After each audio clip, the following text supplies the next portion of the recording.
The morning fog still clung to the pines when Orville Brooks came down from the ridge, and he came down hard, his boots striking the frozen earth like a man carrying a burden too heavy for any single soul to bear alone.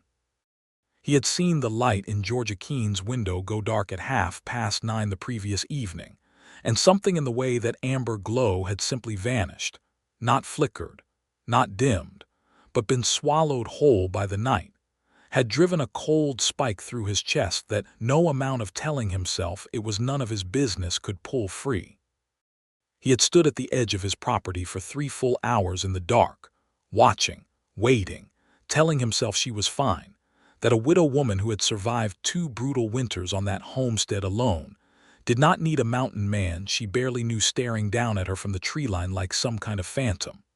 But the light never came back, and when the first pale gray of dawn smeared itself across the Wyoming sky, Orville Brooks could not take another breath of mountain air without moving his feet downward. He did not know what he expected to find.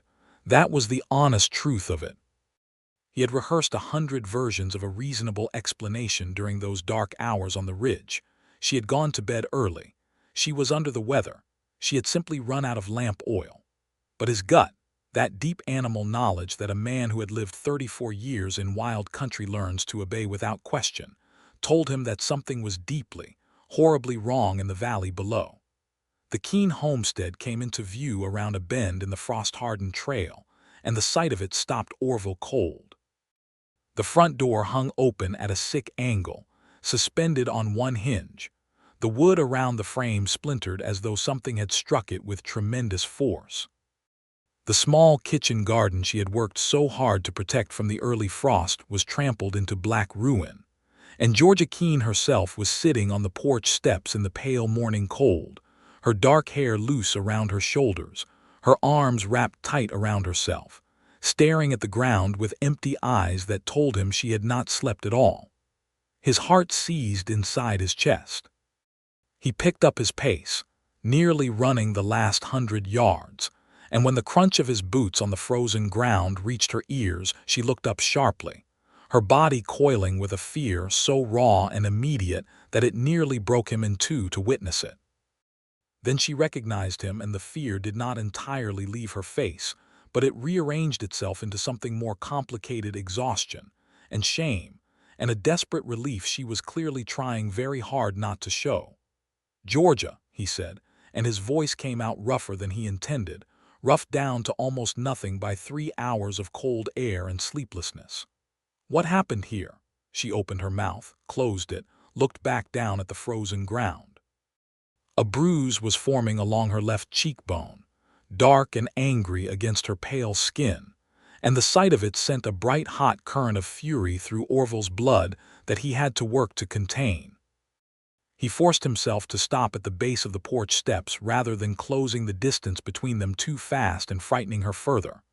"I had a visitor," she said finally, and her voice was so carefully controlled, so deliberately flat, that he understood she was holding herself together by will alone. "He left when he was done saying what he came to say." "Saying," Orville repeated quietly, looking at the broken door, looking at the bruise on her face. "And doing," she admitted, and the 2 words cost her something enormous. This was the moment that would change everything between them, though neither of them understood that yet.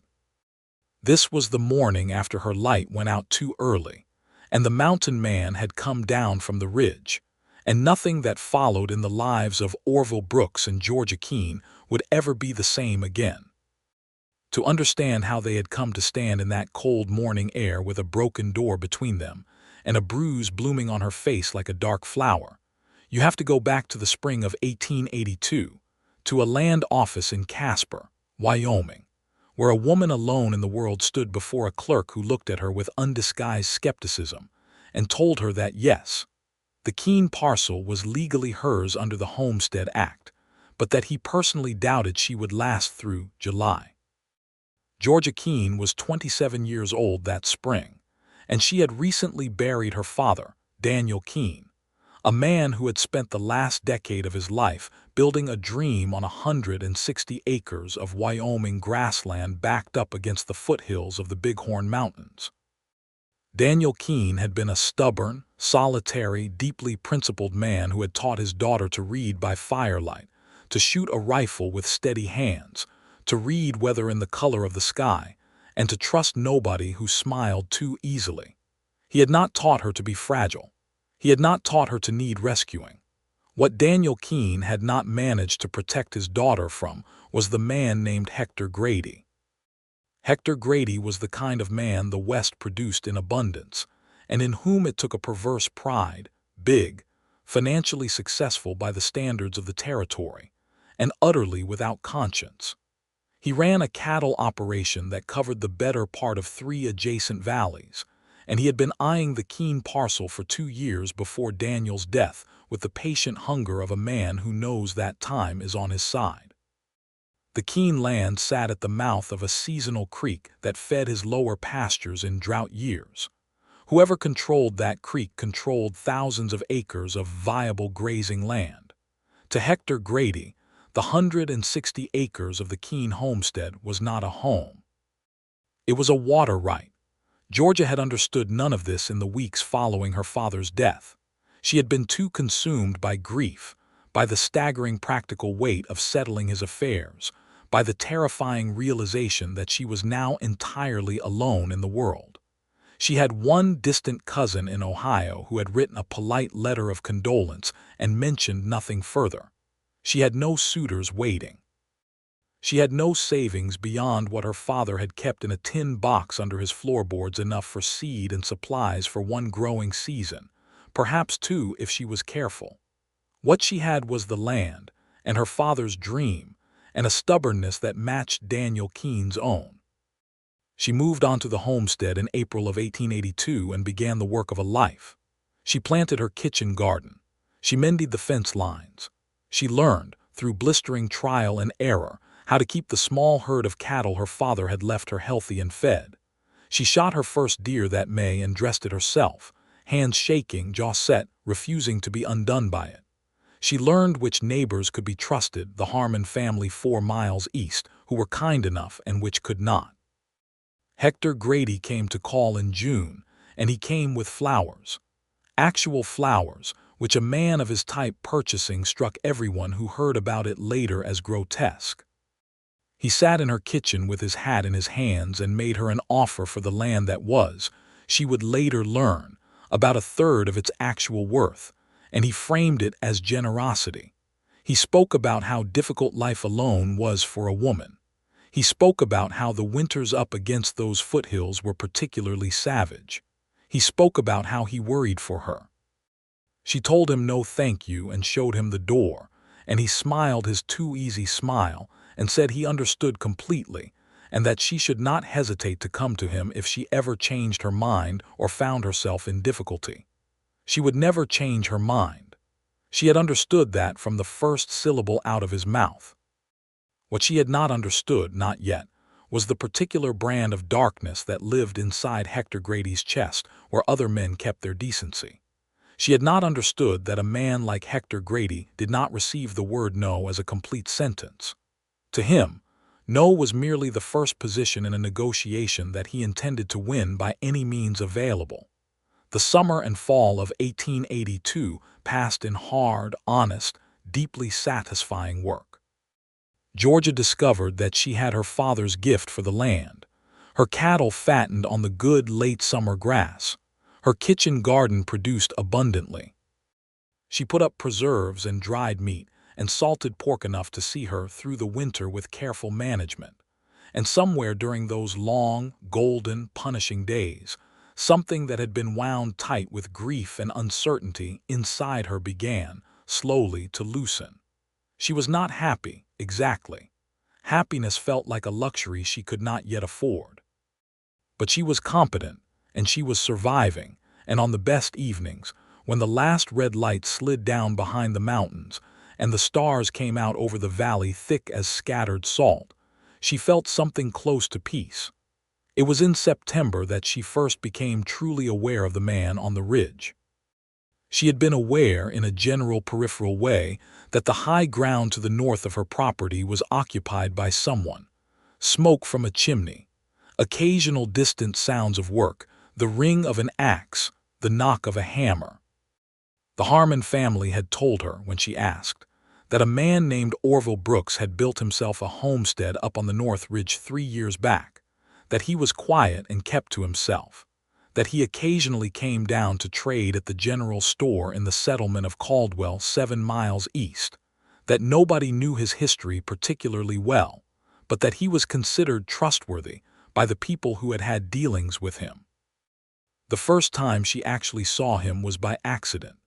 She had gone out in the blue-gray early morning to check on her cattle after a night of hard wind, and she had walked further north than she intended following the fence line, and she had come around a stand of cottonwoods at the edge of her property to find Orville Brooks standing 20 feet away, also checking the fence line from his side, also clearly surprised to have company.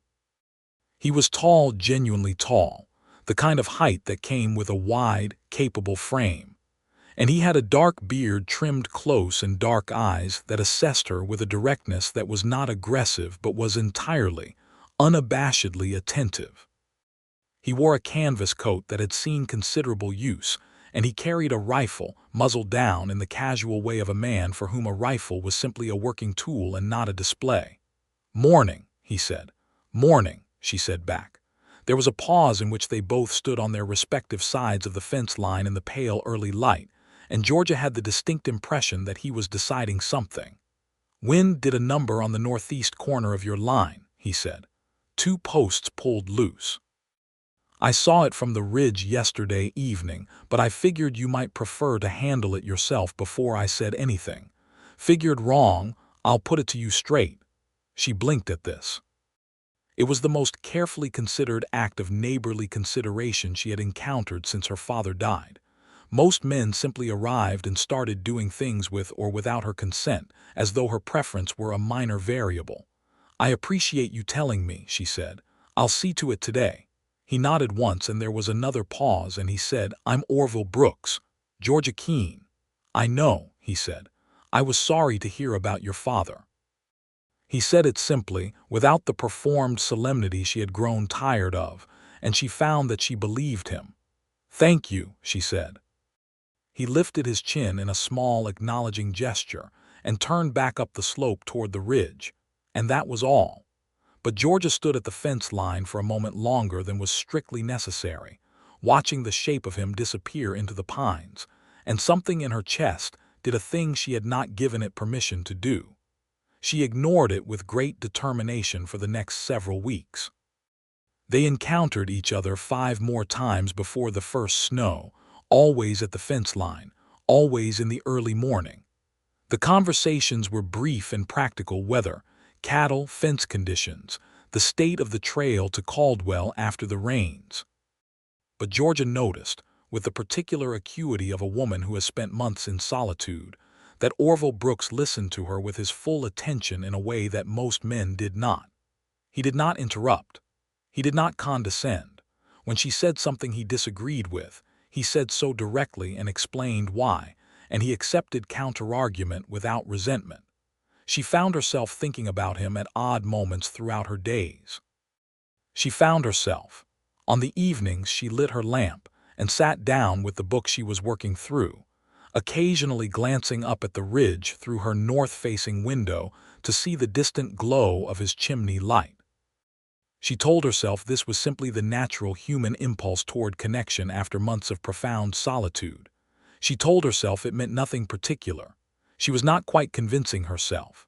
The first snow came in late October, hard and definitive, and the encounters at the fence line stopped. Georgia settled into the long, close work of winter, tending the cattle through the cold, keeping the house stocked and warm, the days short and the nights enormous. She was not lonely, precisely. But the silence of the house pressed in on her, in ways it had not pressed in during the summer's constant outdoor work. In November, Orville Brooks arrived at her front door with a haunch of elk and 2 pounds of coffee, and the information that the trail to Caldwell had become impassable for the time being and that he had extra of both.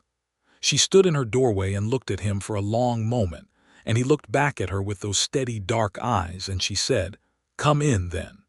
He stayed 2 hours. They drank coffee at her kitchen table and genuinely talked, the way two people talk when they have been alone too long and have finally found someone worth talking to.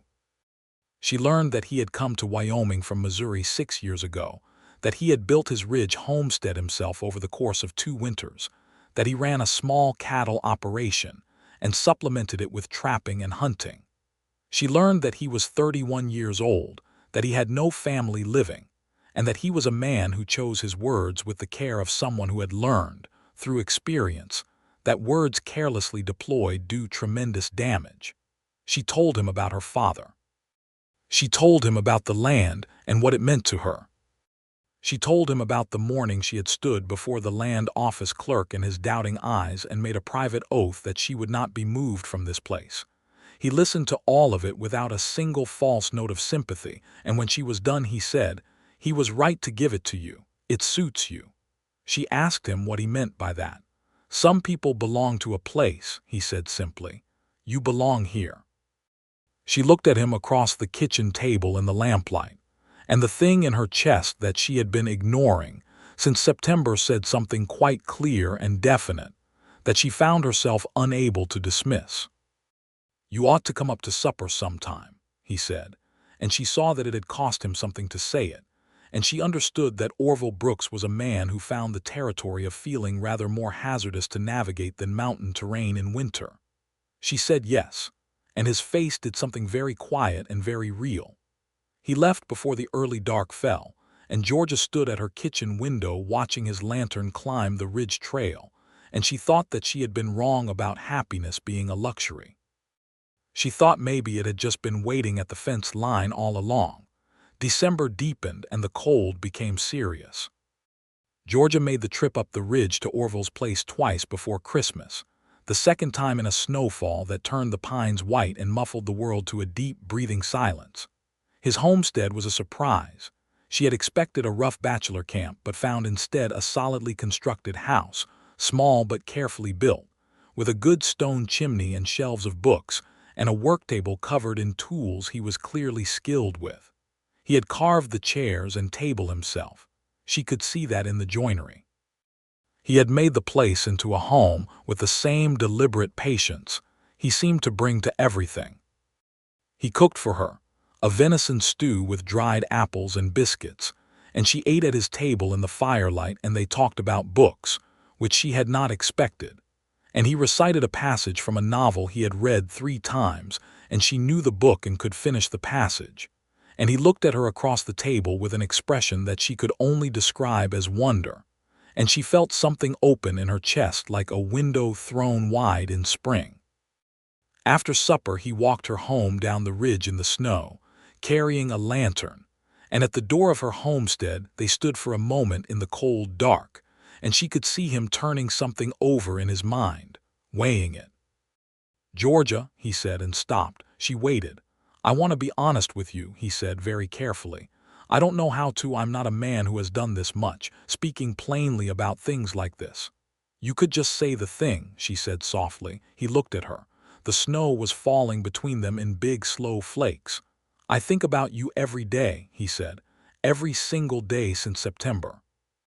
She looked at him for a long moment, and then she stepped forward and kissed him brief and certain, the kind of kiss that is not a question but an answer, and stepped back and said, "I think about you every day too." He looked at her with those dark, steady eyes, and the wonder was back in his face, and he said, "All right then," as though something had been decided, and turned and went back up the ridge. And Georgia went inside and stood in her kitchen with her back against the door and her hand over her heart, and felt something move through her that was so far from grief and loneliness it might have been their exact opposite. That was December. January was a revelation. The winter of 1882 going into 1883 was hard by any measure, but Georgia and Orville moved through it as though they had found a hidden country that the cold could not enter. She went up the ridge. He came down to the valley. They read together in the evenings. They worked together on the things that needed working on. She helped him mend harness leather. He helped her repoint the mortar on her chimney when it began to show cracks. They argued about small things and agreed about large ones. He brought her elk and she brought him the honey she had somehow, improbably, cultivated from a hive she had discovered in a hollow cottonwood. They were careful with each other, both of them carrying the particular caution of people who have been shaped by loss and solitude, who have learned that good things can be destroyed by carelessness. But beneath that caution, building steadily, was something that neither of them was trying to resist anymore. On a Friday evening in late January, with the temperature at something near zero and the wind driving snow sideways against the windows, they sat by her fire and he took her hand in both of his and held it, and they did not say anything for a long time, and it was the most companionable silence Georgia had ever sat in. "I was married before," he said eventually, still looking at the fire. She waited. She had wondered. There was something in him that suggested a man who had learned certain things the hard way. "Her name was Clara. We were married in Missouri. She died in the second year of our marriage. Fever." He paused. "I came out here afterward. I needed somewhere that didn't have her shape in every corner." George's hand tightened in his. "I'm sorry," she said, meaning it in the deep way, not the performed way. "I was alone for a long time after that," he said. "Long enough that I thought maybe I was made for it, being alone." He turned and looked at her then, and his eyes were very direct and very quiet. "I don't think that anymore." She reached up and put her palm against his cheek, and he leaned into it with a trust that was so absolute it nearly undid her entirely. "I'm not going to let you fall," she said, and he looked at her with something that was not wonder this time but something deeper and steadier, and he said, "I know it." And she understood that this was, for a man who trusted by millimeters, the most significant thing he could have said. It was in February that the real trouble announced itself. Hector Grady came to her door on a cold Tuesday afternoon with the deed to her land in his hand, or rather with what he claimed was a prior deed to her land. A document he alleged had been signed by her father in a moment of financial desperation 2 years before his death, conveying the rights to the creek access to the Grady cattle operation. He was very pleasant about it. He was very regretful. He said he had hoped it would never come to this, but that he had a legal obligation to enforce his rights. Georgia looked at the document. She did not recognize her father's handwriting in the signature, but she was no expert. Her heart was hammering. She kept her face perfectly still. "I will need to have this examined by an attorney," she said. "Of course," Grady said, still pleasant, still regretful, showing all those too easy teeth.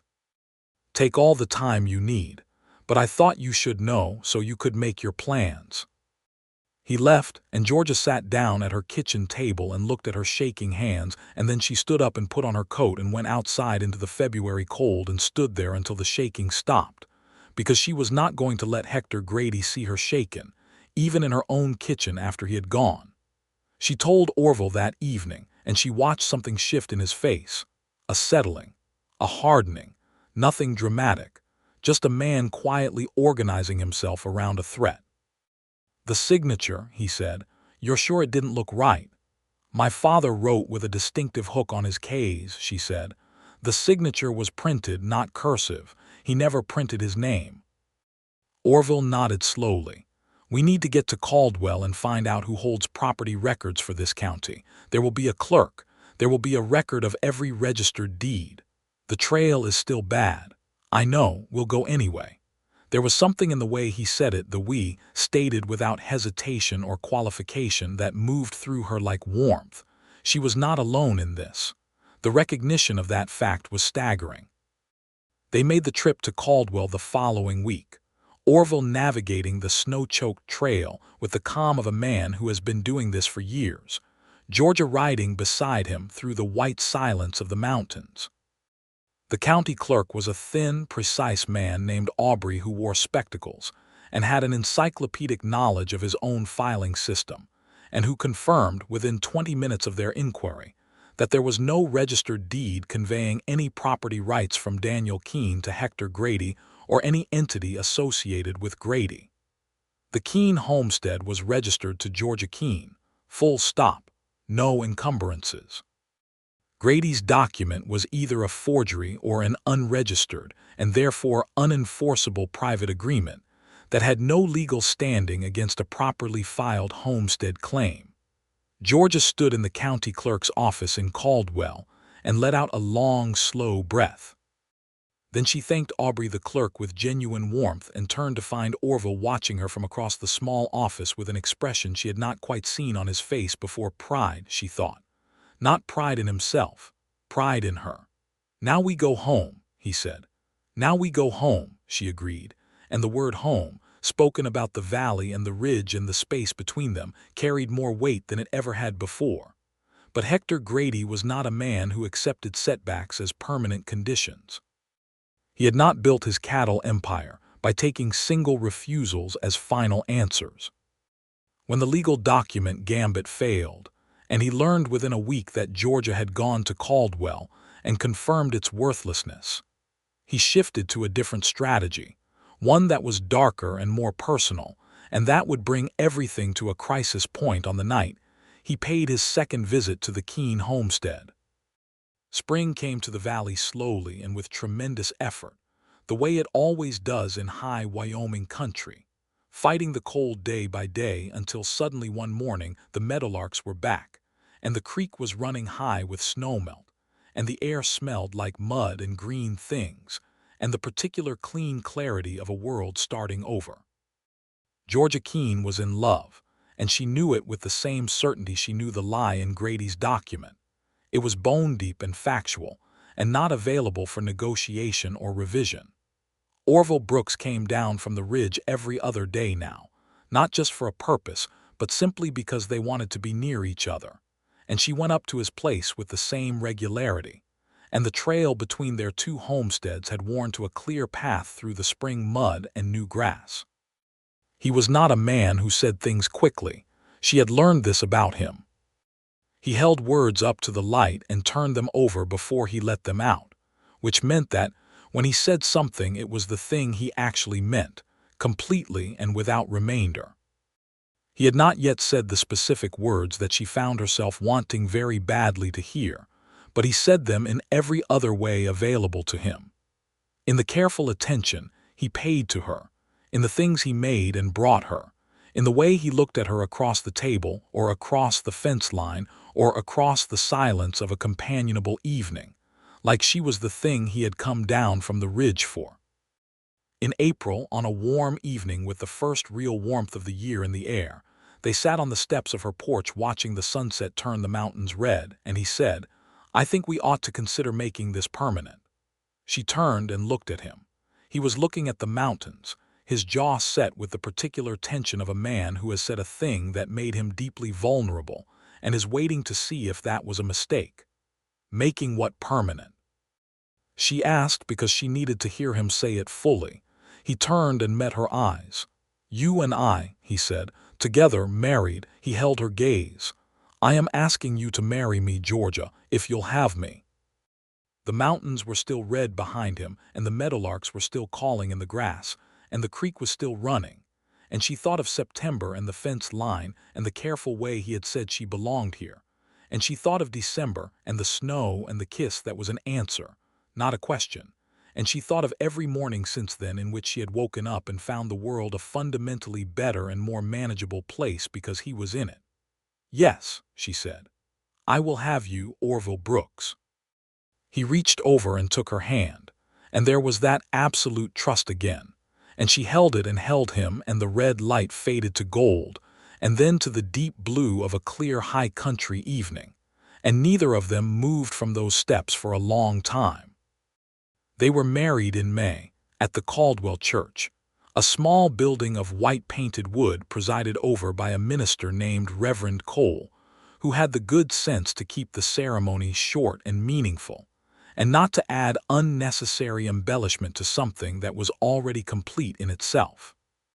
The Harmon family came, all 6 of them, and Aubrey the county clerk came, and old Walter Prout from the general store who had known Daniel Keene, and who cried very quietly during the vows in a way that Georgia found deeply moving. She wore a dress she had made herself over the winter, a gray-blue wool that matched the color of the Wyoming sky before a good rain, and she carried prairie wildflowers. And when Reverend Cole said the words, and Orville said "I do" in that careful, deliberate way of his, like a man signing his name to the most important document of his life, she felt the last of the long, cold loneliness she had been carrying since her father died simply release and fall away. They rode home together through the May afternoon, Orville's hand finding hers on the trail, the mountains holding the late sun on their snow-capped peaks, the valley green and gold below them, and Georgia thought that her father would have liked this man. She thought Daniel Keene would have recognized in Orville Brooks another man who was fundamentally honest with the world, and that he would have approved with great relief of the fact that his daughter was no longer carrying it alone. The summer of 1883 was the most beautiful Georgia had ever known, and she had known some beautiful ones. They worked both homesteads, dividing their labor with the practical efficiency of two people who have learned each other's capabilities and trust them fully. He moved down from the ridge to her valley homestead, which was larger and better established, and which they agreed made more sense as a primary residence, though they kept his ridge place for the cattle he ran on the high pasture and for the hunting. She watched him build and mend and grow, and she thought that love, true love, the kind that holds up under the practical weight of shared daily life, is visible in the small things more than the large ones. In the way he noticed when she was tired without her saying so, in the way he left coffee on the stove for her every morning without fail, in the way he would stop whatever he was doing and come stand beside her when she was troubled, not to fix it necessarily but simply to be there while she worked through it. A solid and unwavering presence at her shoulder. She told him on a warm July evening that she was going to have a child. He went very still, the way Orville Brooks went still when something affected him deeply. Then he turned to look at her, and his face was doing the thing it did so rarely. It was completely open, all the careful reserve gone, everything right there on the surface. And what was there was a joy so uncomplicated and so large that she had to press her lips together to keep from crying. He put his hands on either side of her face and said, "Georgia," and nothing else, and then he pulled her against him and held her with his arms around her and his chin on top of her head, and she felt his chest rise and fall with a breath that was half a laugh and half something much deeper. "Are you happy?" she asked against his shoulder a little unnecessarily. "I don't have a word for what I am," he said. She laughed and held him tighter. It was in August that Hector Grady made his move. He had not been idle during the months of Georgia's happiness. He had been patient and watching and calculating, and he had arrived at the conclusion that the direct approach legal threats, forged documents had failed and would continue to fail as long as Georgia Keene had the backing of a man like Orville Brooks, who was known throughout the territory to be the kind of man you did not push. Grady had made inquiries and discovered that Brooks had a reputation for quiet effectiveness in disputes that several men in 2 adjacent counties could attest to with varying degrees of physical evidence. Grady changed his approach. Instead of going after the land directly, he went after the people. He started with the water. In early August, a section of the creek that ran through the upper corner of the Keene property was dammed, clumsily and covertly, by a rock and timber obstruction that went up overnight. Georgia discovered it on a morning inspection, and the cattle in her lower pasture were already showing the stress of a reduced water supply. She and Orville tore the obstruction out and rebuilt the creek bank, and Orville rode over to Grady's property line and said, in the flat and final voice he used when he was not going to say a thing twice, that if the creek was interfered with again, he would pursue every legal remedy available and a few that were not strictly legal, in whatever order seemed most efficient. Grady smiled his too easy smile and said he didn't know what Orville was talking about, and that he hoped Mrs. Brooks was keeping well in her condition. The mention of Georgia's pregnancy, delivered with that particular false cordiality, chilled Orville in a way that simple aggression would not have. A man who makes note of a woman's vulnerability is signaling something about his willingness to exploit it, and Orville understood this signal completely. He came home and told Georgia everything, and they sat together at the kitchen table with the heat of the August evening pressing in at the windows, and they laid out what they knew. Grady wanted the land. Grady had failed through legal means. Grady was now applying pressure through indirect means. Grady had just indicated he was aware of Georgia's pregnancy. "He won't touch me," Georgia said, with a certainty she was testing even as she stated it. "No," Orville agreed, "but he doesn't need to touch you to hurt you. He needs to make you feel that you can't survive here. He needs to make the cost of staying feel higher than the cost of selling." Georgia looked at him steadily. "The cost of staying will never be higher than the cost of surrendering this land." He held her gaze for a moment and then said, very quietly, "I know. I just needed to hear you say it."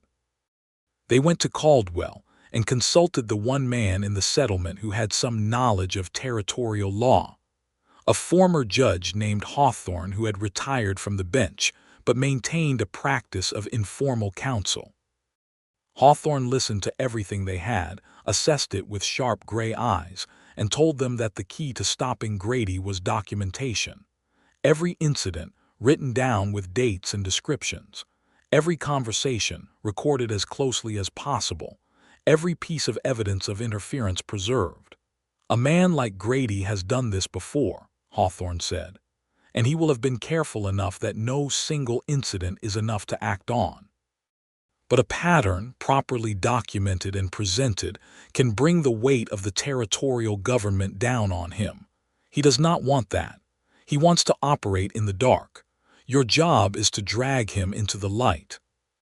They went home and began building their case, carefully and methodically, through the remaining weeks of summer.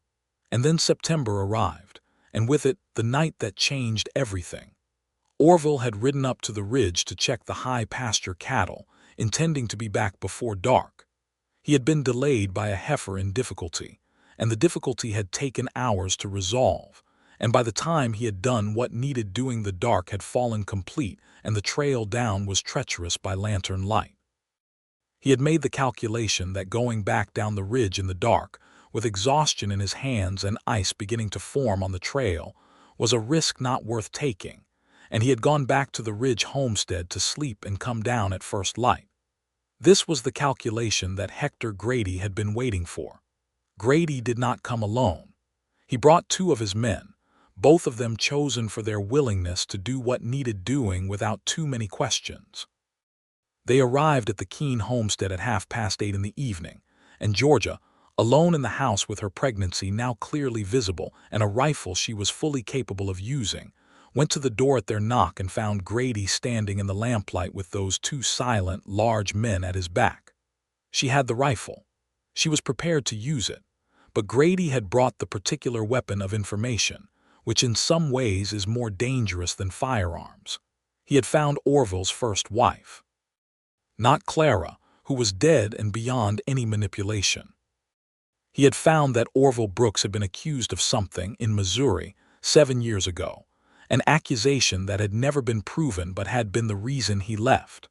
One of Grady's men had a cousin in Missouri who had dug through the gossip and the records and found the bones of a story that could be made, with the right framing, to look like something it was not. Grady told Georgia that her husband was a man with a hidden dark past. He told her about the accusation, which was that Orville had been involved in a land dispute in Missouri that had ended in a man's death under circumstances that were ruled an accident, but that some in the community had questioned. He told her this with the smooth, regretful presentation of a man delivering devastating information out of pure concern. Georgia stood in her doorway with the rifle in her hands and her heart hammering and her face absolutely still.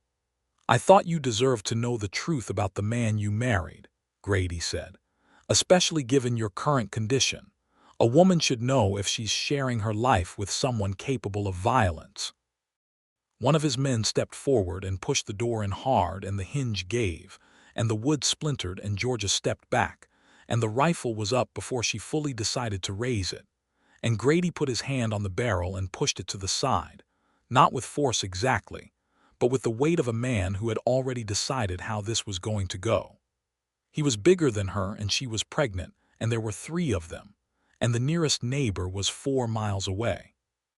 He took the document he had brought, a newspaper clipping and a handwritten statement from the Missouri County, and he set it on her kitchen table, and he told her she had until the 1st of October to deed the water rights over to his operation, or he would take the story about Orville Brooks to every man in the territory and make sure that Orville never traded a horse or sold a head of cattle or found a moment's peace from one end of Wyoming to the other. And if he tries to do anything about it, Grady said pleasantly, I'll make sure the story gets a little worse. Stories are flexible things, Mrs. Brooks. They go where you push them. He left with his men, and the door hung on one hinge behind them, and Georgia stood alone in the lamplight for a long time. Then she went to the lamp and turned it down. Not from fear. From something colder and more deliberate. She needed to think, and she thought better in the dark, and she did not want a lit window announcing her distress to anyone who might be watching from below the valley.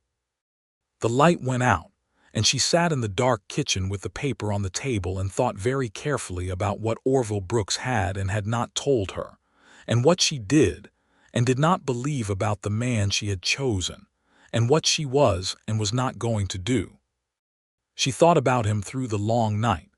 She thought about every conversation they had ever had, every moment in which he could have shown her something ugly or small, every moment of pressure or difficulty in which she had seen what he was made of. She thought about the care he brought to everything. She thought about the way he spoke about Clara, grief that was clean, not guilt. She thought about Missouri and its stories and the particular talent of frightened communities for turning complicated truth into simple condemnation. She thought about Hector Grady's smile and what it told her about the kind of man who would come to a pregnant woman's house at night with hired men. By the time the sky began to gray toward morning, she had reached conclusions, and when she heard Orville's boots on the frozen path and looked up to see him coming down the ridge trail at a pace that told her he had been watching for her light and was frightened by its absence, she felt the last shadow of doubt simply leave her. He was at the porch steps. He was asking what happened. She was looking at the bruise on her face reflected in his eyes, and the fury in him that was so tightly controlled it was more frightening in its restraint than it would have been if he had raged. "Come inside," she said. She told him everything.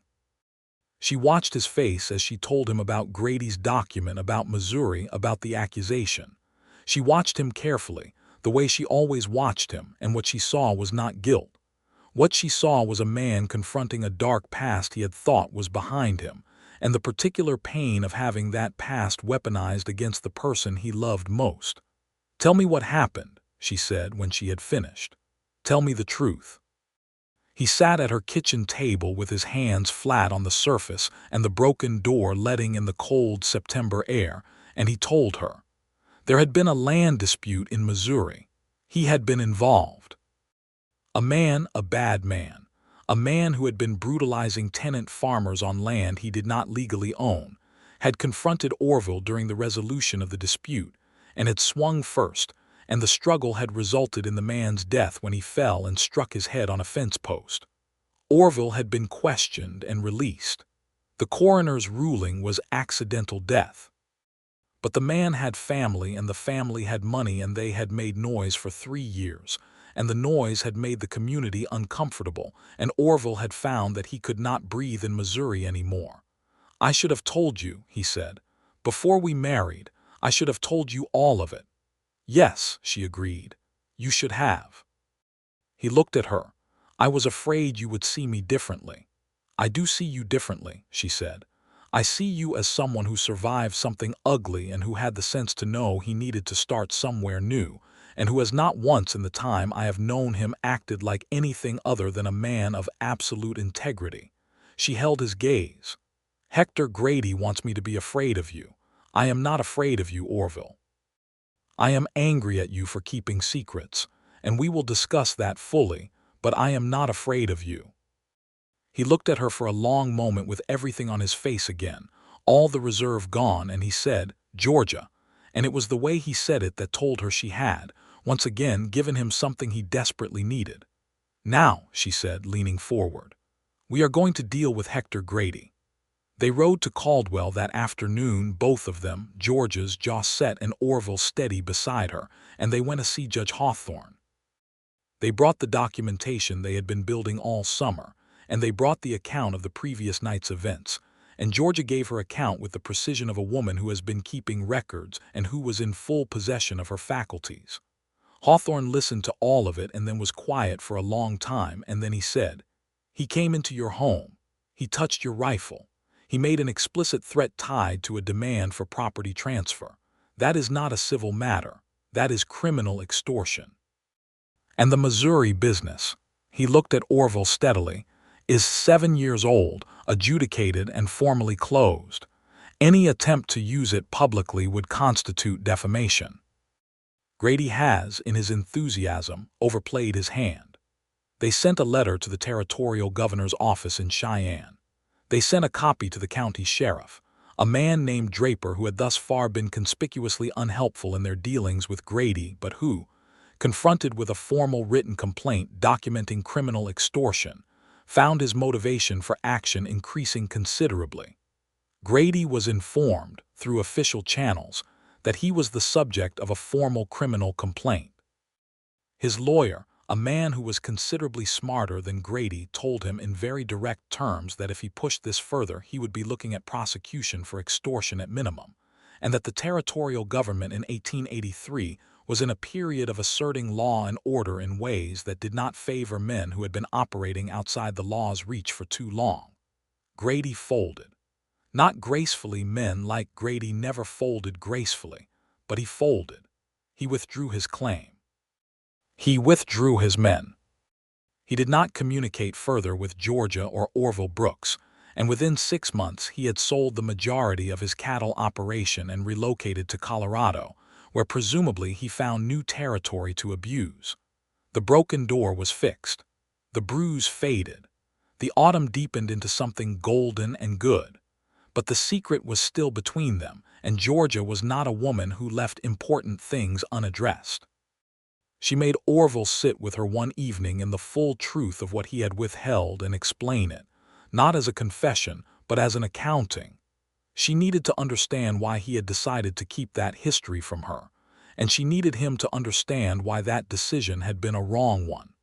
He sat with her and did not flinch from it, and he said that he had been afraid of exactly what happened, that it could be used as a weapon. That he had told himself he was protecting her, but that the honest answer was that he was protecting himself, protecting what was growing between them, afraid that if she knew the whole shape of him she would find some part of it unacceptable. "I'm not fragile," she said. "I know that now better than I know most things," he said. "I knew it before, but I didn't have the courage of what I knew. I'm sorry, Georgia, genuinely." She looked at him. "I accept that, I do, but hear me clearly when I say that there will be no more dark corners. Whatever you carry from your past, it is mine now too. We carry it together or we carry it wrong. Do you understand me?" "Yes," he said without hesitation. "I do," she believed him. And she was right too. October and November passed in a deepening peace. Georgia's pregnancy progressed with good health and the particular radiance that comes to a woman who is carrying a wanted child in a life that is fundamentally sound. Orville watched her with a quiet, constant attentiveness that she sometimes found overwhelming in the most wonderful way. He would appear at her elbow at exactly the moment she needed something without her asking, with the uncanny attunement of a man who has made another person his primary point of orientation. He was also, she discovered in this period, secretly terrified, not of becoming a father exactly, of something happening to her. He had lost Clara to fever without warning, without any time to prepare or intervene, and the approach of the birth carried for him a particular weight of dread that he managed carefully, but that she could see in the way he sometimes looked at her when he thought she wasn't watching the shadow passing across his face, the small calculation happening behind his eyes.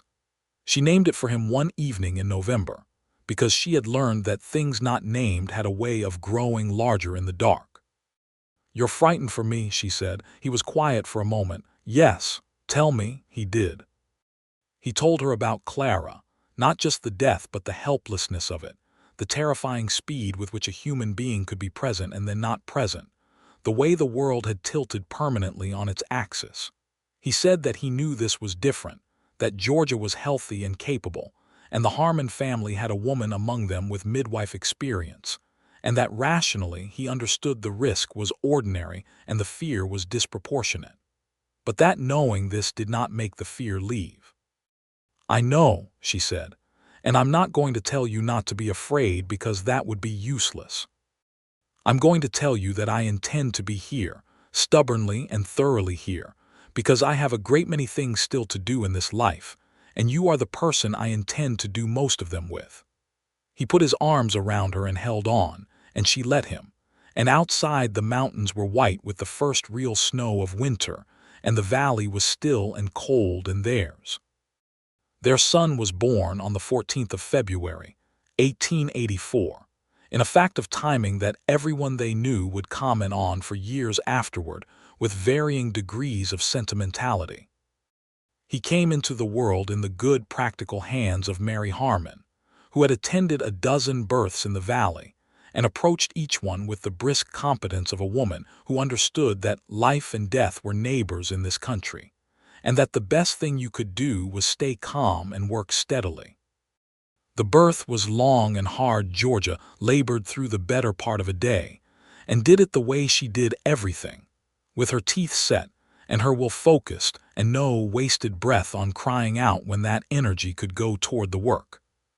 Orville was outside on the porch through most of it, sent there by Mary Harmon with the firm instruction that he was not helping and was in fact in the way, and he had stood on that porch in the February cold for 8 hours, alternating between stillness and the pacing of a man barely contained.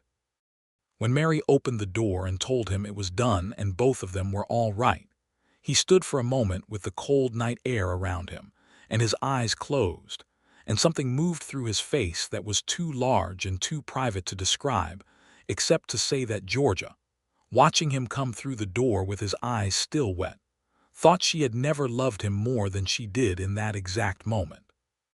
The baby was robust and pink and furious in the way of new human beings who have recently been made to relocate against their will, and he had dark hair like his father and Georgia's particular expression of determined assessment. "What shall we call him?" Georgia asked, holding him against her chest. Orville looked at his son for a long time, and then he said, "Daniel, if you're willing." She looked up at him. "Daniel," she said, testing it, her father's name. "Yes, that's exactly right." Daniel Orville Brooks was so named, and he proceeded to be, from his first days, a child of tremendous presence and opinion. The spring of 1884 was a homecoming of sorts. The valley coming back to life again, the creek running high and clear, the meadowlarks returning, and Georgia and Orville navigating the stunning, exhausting, hilarious, and profound new territory of parenthood together. Georgia had expected it to be hard, and it was, and she had expected Orville to be steady, and he was, but what she had not expected was how funny he would be about it. This careful, deliberate man, reduced to making ridiculous faces at a small person who regarded him with the deep skepticism of someone evaluating a new piece of furniture. "He doesn't know what to make of you," Georgia said one morning, watching Orville and Daniel engaged in one of these standoffs of mutual assessment. "The feeling is mutual," Orville said gravely, and Daniel, as if in response, grabbed his father's finger and held on with the grip of something much larger than he appeared to be, and Orville looked down at that small fist wrapped around his finger and went very quiet in the way he went quiet when something had gotten past all his defenses. The summer brought growth in every direction. Their cattle operation was expanding. The homestead was producing abundantly.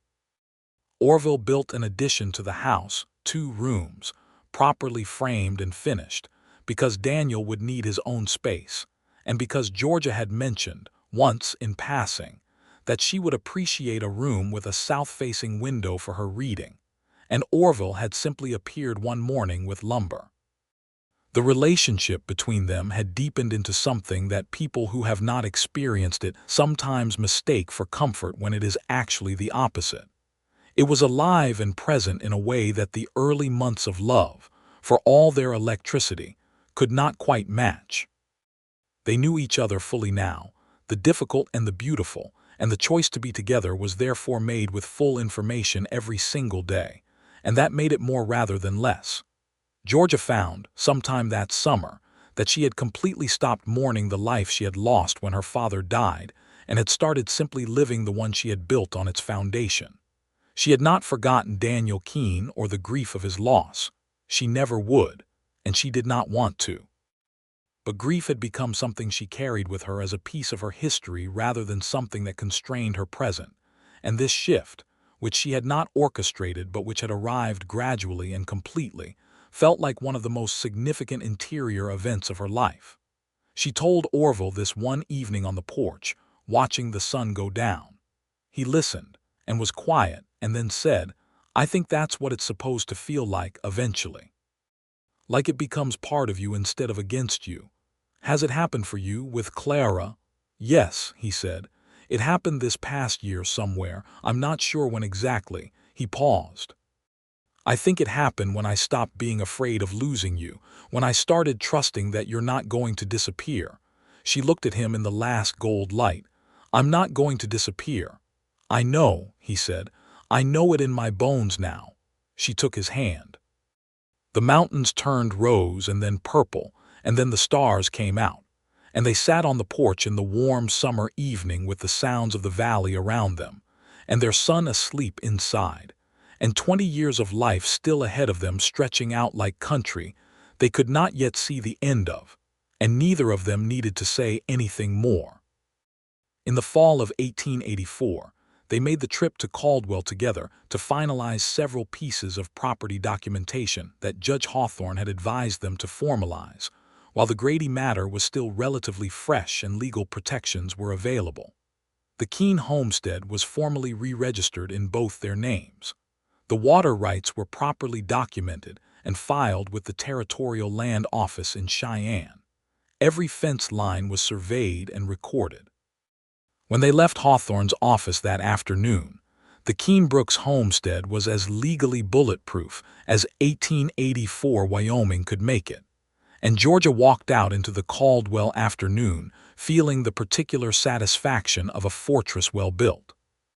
They stayed in Caldwell overnight, which was a luxury they rarely allowed themselves, and took a room at the town's single hotel, a 2-story frame building that was modest but clean, and they had supper in the hotel dining room, and it was the first time in over a year they had sat across a table from each other without a baby in the picture, and they both noticed this with a combination of relief and a slightly startled awareness that they were having something approximating a romantic evening.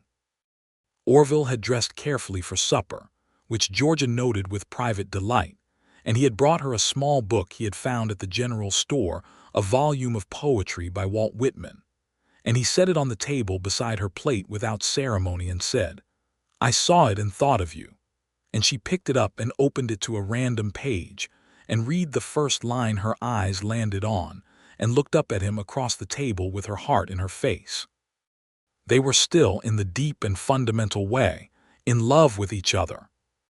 Not the breathless newness of the beginning, but the version that had been tested and had held, that had weathered secrets and threats and a broken door and a long labor and the accumulated 1,000 daily details of shared life, and had come out the other side still fundamentally itself vital and warm and specifically, irreplaceably them. He reached across the table and took her hand in both of his, the way he had that January evening at her fire, and he said, "I would choose this again. All of it. Starting from September at the fence line, I would choose every single piece of it." She turned her hand over in his and held on. "So would I," she said, "every single piece." They went back to the valley the next morning in the clear, cool air of an October Wyoming dawn, the mountains ahead of them, white-capped and enormous and utterly indifferent to human drama in the way that makes human drama feel, paradoxically, more precious, and more real. The winter of 1884 into 1885 passed in the warmth of a life well made. Daniel grew at the astonishing speed of human infants, going from a creature of pure demand to a small person with a particular laugh, and a preference for being held face outward so he could watch everything. He regarded the world with his mother's assessment and his father's steadiness, and he was comprehensively adored by both of them in ways they would each have found excessive if applied to anyone other than this specific child. Georgia found, in the long winter evenings, that she was writing, not correspondence or practical documentation, but something else: observations, recollections, the kind of careful recording of a life in the particular that she had never had time or stillness enough to attempt before. She kept a journal with great thoroughness, and in it she put down the true history of the Keene homestead from her father's arrival to her own, and the winter with Grady's threats, and the morning Orville came down from the ridge, and the way love arrives not in a single moment but in the accumulation of moments, each small enough to overlook and together constituting something enormous. Orville read it with her permission on a February evening by the fire, and when he finished he sat for a long time without speaking. "You've got his gift," he said finally. "Whose?" "Your father's, for the land, for truth, the way you see things and put them down exactly as they are." He looked at her. "You should keep writing." She did. She kept writing for the rest of her life, and what she wrote became the history of a place and a time, and a love that had been made with great deliberateness and great courage out of the raw material of loss and solitude, and a woman alone in a high valley who had refused to be moved. Spring arrived again, and with it the life of the valley in full exuberance. The creek, the meadowlarks, the new grass, the cattle ranging out onto the good early-season pasture. Daniel, nearly a year old, had opinions about grass and communicated them at volume. Orville had begun teaching him the names of things: trees, birds, the particular quality of sky before a weather change, with the careful patience of a man who understands that the world is built out of words as much as stone and timber. Georgia watched them together on an April afternoon, father and son in the kitchen garden. Orville crouched down to the child's level, pointing at something in the turned soil, Daniel listing heavily to one side with the gravitational instability of a creature not yet fully confident in the vertical. And she stood at the garden gate and felt happiness so substantial and so undefended that for a moment it was almost frightening in its completeness. She had earned this. They had both earned it. Through the dark passages and the betrayals attempted and the secrets confronted and the cold nights on a porch and a woman alone watching a lamp go out, and a man on a ridge watching the same light and finding that he could not stay where he was. She thought about that morning, the first morning, the broken door and the bruise and the fog in the pines, and it seemed both very recent and very distant, the way important moments always do. It had been the morning that cracked everything open, the forced choice that turned out not to be a choice at all, because the only real answer available to Georgia Keene had always been to stand her ground, and the only real answer available to Orville Brooks had always been to come down. He looked up and saw her watching from the gate, and he smiled, that specific, rare, genuine smile that he reserved for her and very occasionally for Daniel, and she thought that she would never find a word adequate to what she was carrying around in her chest every day of this life. "Come see this," he called. "There's a worm." She opened the garden gate and walked in. In October of 1885, she told him they were going to have another child. He reacted with slightly less terror this time and considerably more unguarded joy. And Daniel, who had recently arrived at the age where he found adult emotional demonstrations enormously entertaining, watched his father's face with the expression of someone storing information for future leverage. The second birth in June of 1886 was quicker and smoother than the first, much to everyone's relief, and they had a girl small and fierce and dark-haired like her brother and her father, and possessed from her first moments of a calm intensity that suggested she had been observing everything from inside and had arrived with conclusions. They named her Ruth, after no one in particular, just because it suited her. Georgia recovered quickly and thoroughly. Orville had the south-facing room finished just in time, which was what he had been building it for all along. She understood, not her reading room, though it became that too, but the room where Ruth's small cradle could sit in the good afternoon light. The fall of 1886 brought the homestead to a fullness that felt like the completion of something, the addition finished, the cattle operation solid, 2 children in the house, the fence lines clear, and the water rights documented, and Hector Grady in another state entirely. The valley felt different than it had when Georgia had first come to it, a solitary woman with grief in her coat pocket and a stubborn heart. It felt inhabited now, in the fullest sense filled up with the dailiness of a family making its life. The Harmon family remained good neighbors and close friends. Aubrey the county clerk sent a Christmas card each year. Judge Hawthorne was semi-retired now, but had been known to make the trip out to the valley for Sunday dinner, which he approached with great seriousness and described afterward as the best food in 2 counties, which may or may not have been entirely objective. Life in the late 1880s in the Wyoming high country was still hard in the ways it had always been hard, whether illness, the ongoing difficulty of getting things done in a territory where the nearest town was hours away, and the nearest city was a different world. But hard and good are not mutually exclusive, and Georgia had always known this, and now she inhabited it completely.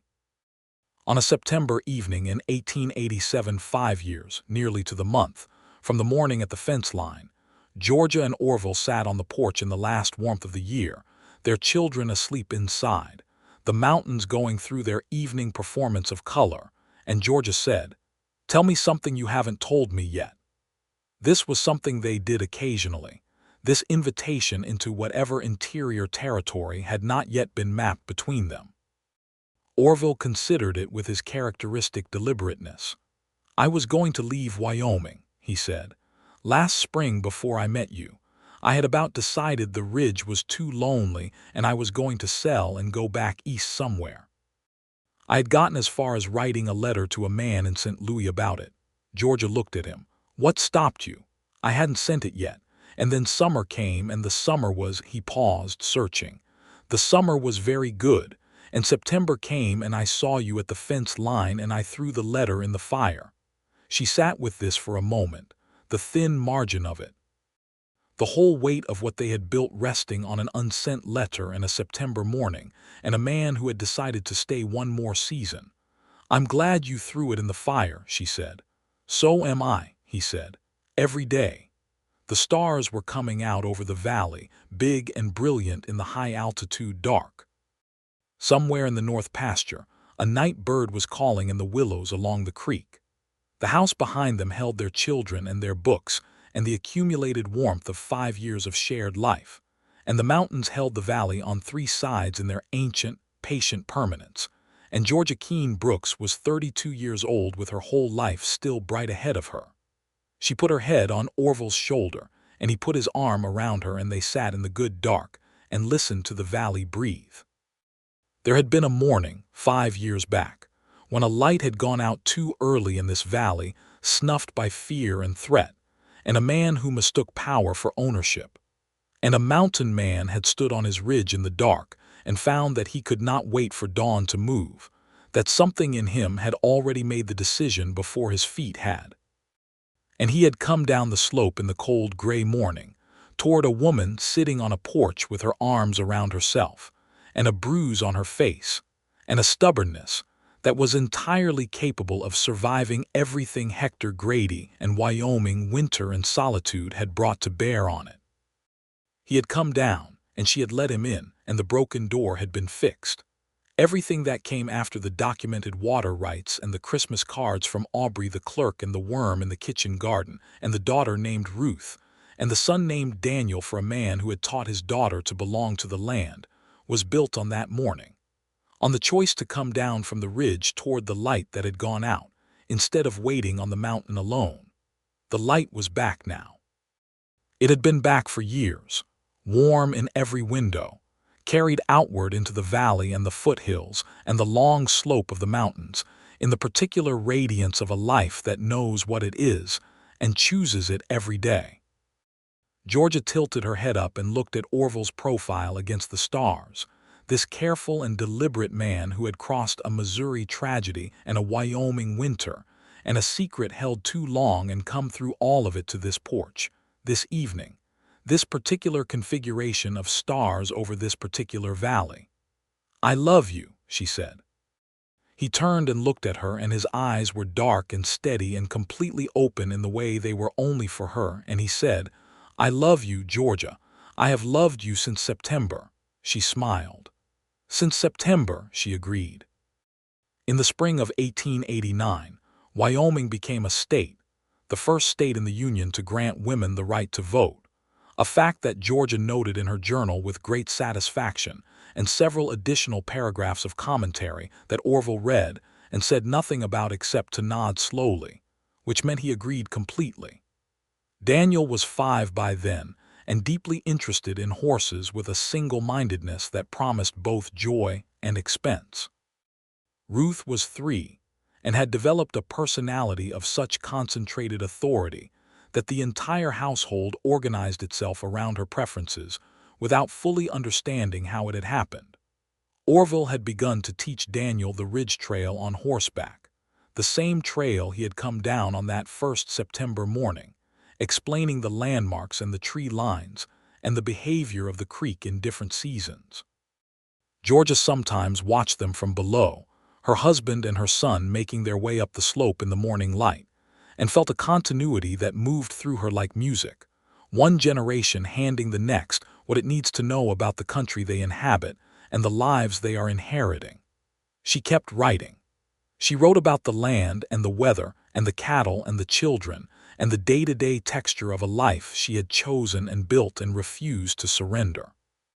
She wrote about love, which she now understood to be not a single event but a practice, something done daily, deliberately, with full attention and full willingness, in the particular and the ordinary and the accumulated weight of 1,000 mornings.